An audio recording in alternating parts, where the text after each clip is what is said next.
Hi, family. My name is Marvin. I'm a compulsive overeater. I weigh and measure 3 meals off the gray sheet, turn over to my sponsor in absence, and my higher power is the most important thing in my life. I want to thank the group for asking me to speak.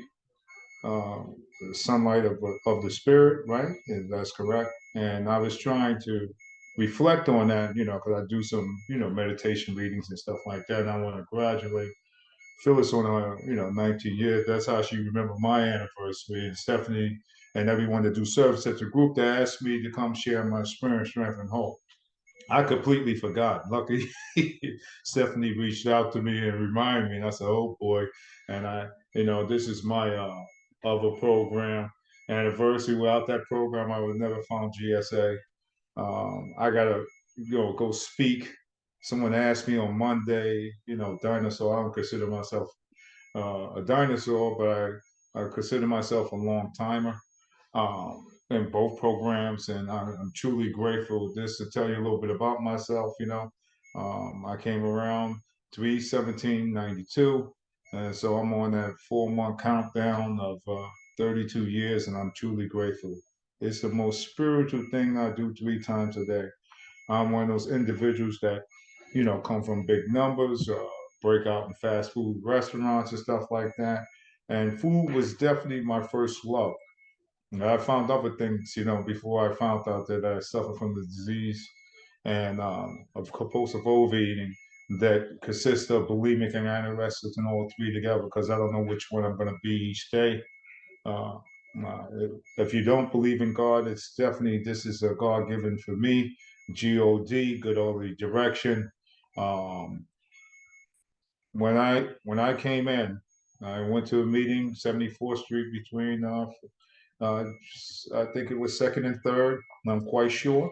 And someone was sharing their experience and hope, and I never looked back since. Um, my first 90 days, I lost 110 pounds. Um, it was not that many men around doing GSA. And where I come from, a lot of questions to ask because of, what I do professionally.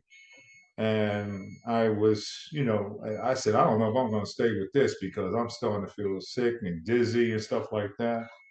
And I remember I lost my mother uh, for my 31st anniversary, a week before that this year. And uh,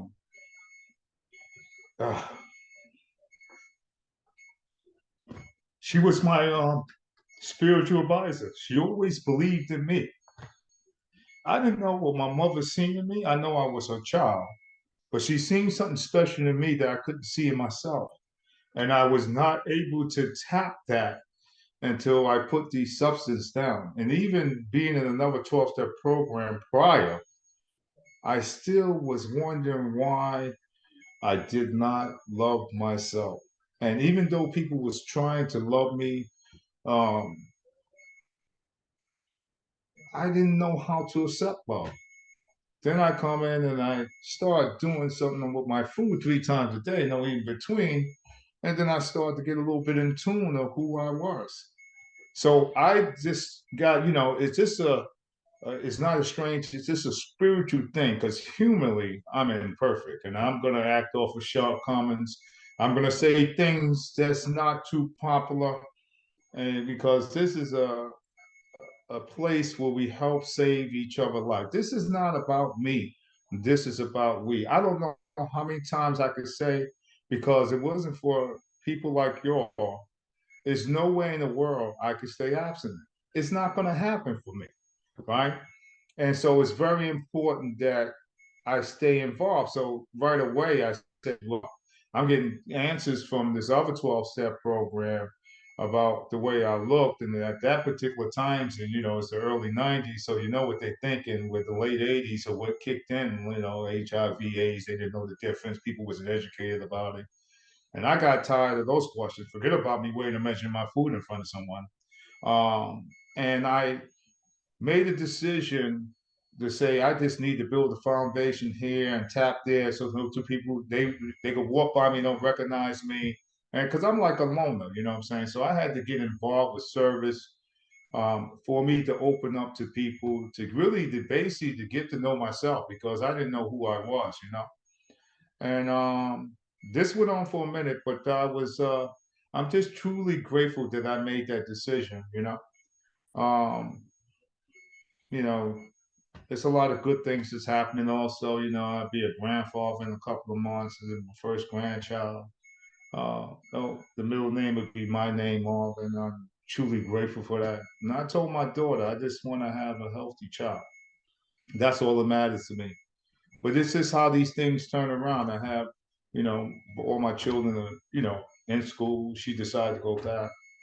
And I can't say, you know, like I guess, you know, like this week they haven't seen me active really, you know, because my daughter was about probably 9 months old when I started weighing to measure my food, and I was way clean before then. I came in early in this in my 20s, you know, and I'm just truly grateful. I didn't know if I was going to still be here doing the same things, you know, but it's a way of life. And so I can't keep it unless I give it away. So I try to do that to the best of my ability by getting in service, showing up for others, and doing step work, tradition work with sponsees. Sometimes, my higher power put things in my life, right? And I wonder why they put it in my life, right? Because we have sponsees for some years. It's real simple, you know what I mean? And you start to get sponsees with a couple of years, or they have sponsees, and they start to ask all these questions, and then I remember, and I have to catch myself because I start to lose patience and tolerance because there's no dumb question in GSA, right? And I got to really look at myself because when I was reading the Just for the Day, it talked about the 10th step. You know what I mean? Taking that inventory of yourself and knowing that I'm not perfect and don't repeating. Talked about the second step, of repeating the same thing with a result, but also let me know I'm human, and maybe today I can be better today for just this moment. And it remind me, even though this is a special day, that my higher power and people helped me get to some place where I didn't know what I would be at today. And that's what basically was about. And then I looked at the name of the group, and I said to myself, everything just comes together. And then I didn't expect to see certain people on here because I don't make this meeting. But I'm happy to be here. A meeting's a meeting and stuff like that. And I think it's so important, even though I don't agree with everything in GSA, but who am I? That we do have our videos on, so we can see each other. And with the Zoom, I'm able to see people that I wouldn't see even if everything in the world was in person, right? And so I am really grateful for it because it took me a minute to get comfortable just making a meeting on the Zoom. I'm sitting like this in the Hollywood Square, like stuck, and then to express myself on it, it was a process, and this is like being on the phone bridge. I really had to focus on, it's not about me, it's about we, to be able to carry a message and can't see no one and just hear people's voices, right? And so this brought it to another level because my whole recovery is foundation is based on in-person stuff, going to events, getting involved. And so I had to make an adjustment in my life, right? And a lot of things happened. I lost a lot of people, a lot of grieving and stuff like that. That I think spiritually and emotionally is making me stronger. I cannot say I can't take this program and put it in a bottle.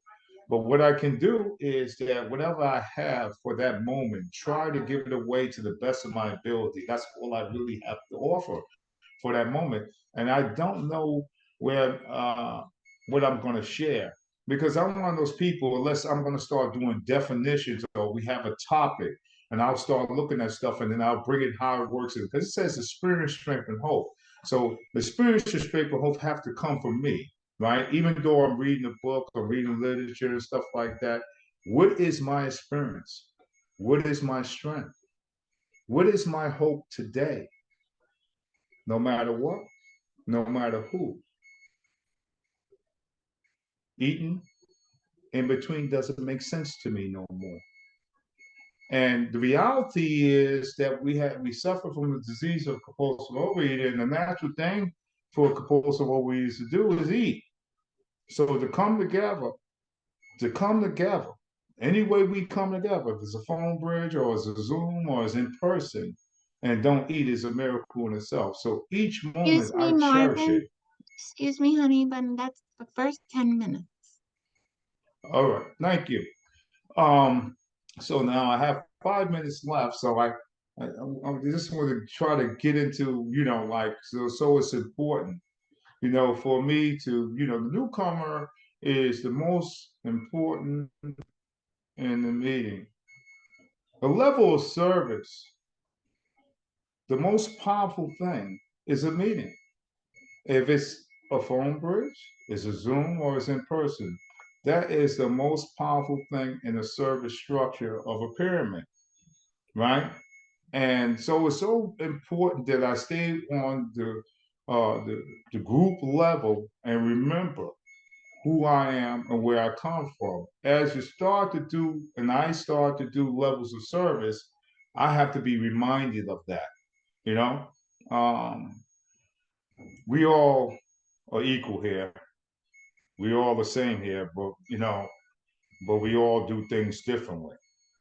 And so a lot of times I have to be patient and tolerant. This is all begins and ends with me, with myself that I could do with others. But if I don't have it, I need to call someone and get it, right? And that applies to everything in the process, right? And I must be humble enough to reach out to people. That's why, like we talk about making the 3 phone calls a day, just to say hello. Sometimes it's not a conversation. And sometimes I don't want to talk to no one. I just want to get in tune with myself and say, what can I do better? How can I get better? I'm not trying to be perfect. This is not like a celebrity program, though, even though we might have celebrities and people of importance that do the same thing we do. This is a program that, like, that is one of the solutions for us, and I don't know if it is for everyone. But if someone comes to me, I'll let them know what works for me. And what works for me might not work for another human being. So I'm aware of that. It's not a difficult. It's a difficult thing, but it's not a difficult thing. But it's the only self-help program that I know that I got to pick up the substance that I like to indulge with every day, 3 times a day, right? Where other stuff, I don't never have to look at it. I can isolate myself from a lot of the different things.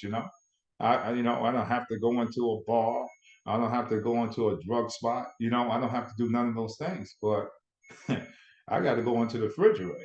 And the refrigerator is food, right? Some of the foods are not my foods. Everybody don't weigh and measure their food, right? This is a way of life for me. So I'm able to be a part of someone else's life, right? And one difficult thing that I found out in this process of trying to apply with people that don't do what we do and don't understand. That's where the most work is for me. That's where the work comes in. And I gotta really say, hey, it's better to understand than being understood. And and that helps me through it. But sometimes it don't, and I wind up acting off a shortcoming. And not sometimes it's not verbally nasty. I might express it in a positive, constructive way. And I'm a person that will hold my tongue all the time and don't let nobody get to know me.